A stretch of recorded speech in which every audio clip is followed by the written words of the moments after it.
Not long ago I started to think about if I am actually living a good life or not. I am 33 years old right now and my values completely changed in the last few years. The term of good life can vary person by person, and for me it has also a unique meaning. My desire is to live a life in which my decisions help me to fulfill myself and have the least regrets on my deathbed. It is super difficult, I know, but still I have found out 4 ingredients but I consider essential for a good life, and right now I would like to share with you all of them. Ego. It was a hard lesson for me, but I realized not long ago that I can't let my ego take control of my life. It is a self-generated identity consisting of every belief about what and who we are. As I look back now, I can say that my own ego caused a lot of troubles in my past. At my workplace, I was possessed with the idea to become a leader. I did everything I could to chase this social status, however, I failed. And same goes for my physical appearance.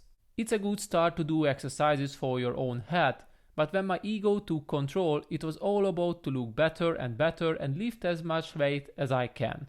And the results? I made tremendous mistakes during the exercises, and now I have to stretch every single day to have the same mobility like I had before. I can say right now that training in that silly way was one of the biggest mistakes that I have made in my entire life. And honestly, I still regret this. Lastly, I also had to realize that my own ego also caused a lot of misunderstandings in my previous relationships. When I wasn't able to forgive to my partners, it already sealed the connection. When I took things personally during arguments, everything got worse. Nonetheless, when I wasn't able to let go the past because it still hurt me, of course I couldn't build a brighter future. And now I strongly believe that all of the explained things happened because of my own selfish ego. But don't get me wrong, I don't say that ego is the biggest enemy in our life. However, if it becomes dominant, then you won't be able to find your true self. After all, I have realized all of this. I had to learn to keep down my ego, and that was a valuable lesson for me. I learned to forgive, even if it still hurts. Nowadays, I don't take anything granted, because of my belief that I am gifted or I have some kind of privilege. And nonetheless, I don't let my actual emotions overcome on my rationality, because my ego tried to convince me to do something. So what can I say afterwards? Somewhere I read, when the ego dies, the soul awakens, and I strongly believe in that. I let my ego die a little each day, so slowly I became awakened, and I will be able to achieve a growing mindset, which is definitely needed for a good life. Balance. Balance is a must-have ingredient, I strongly believe, if you would like to live a good life. My friends labeled me as a guy who sees everything in black and white, which means that there weren't middle way for me. I always did something with passion until I reached my goal, or fully gave up on an idea when I felt that I am not giving the 100%. This might seem to be a good idea at first, however, it won't be sustainable on a long term. When my life was all about starting as many businesses as I can, my health drastically got worse. When I did everything I could to achieve my dream physique, I got injured.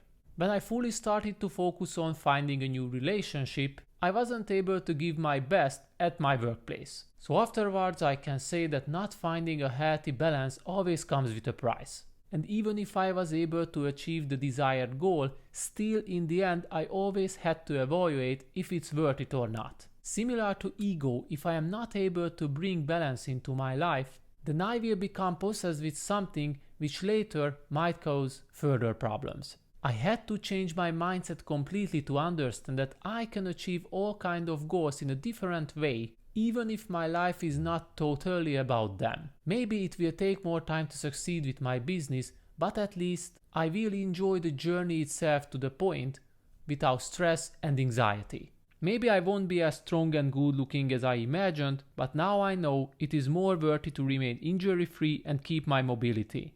So all in all, I can say that finding a good life is about finding a healthy balance. Some of the people can achieve this state easier, some of them not, including me.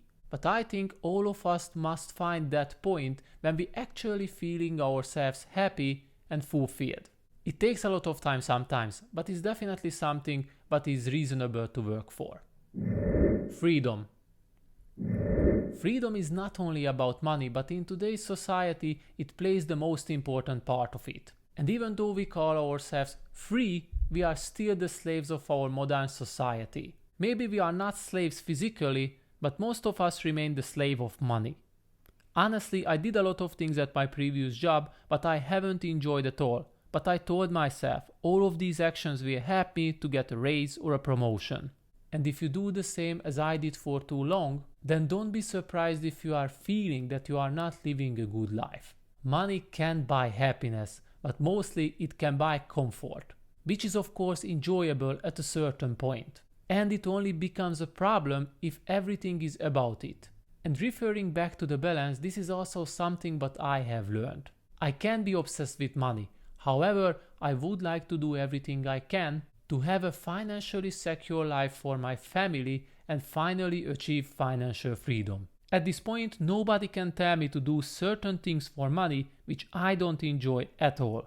And if you would like to achieve financial freedom, then here is my advice. First, always make sure that you spend less than what you earn. Otherwise, you won't be able to break the cycle and you will chase money until the end of your life. Secondly, always look for investing opportunities. Save money, make some profitable investments which can still earn you money in the future when you are not working physically. If you repeat these two steps for long enough, then sooner or later money won't be a problem for you anymore, but rather an ingredient which can ensure for you a happy and good life.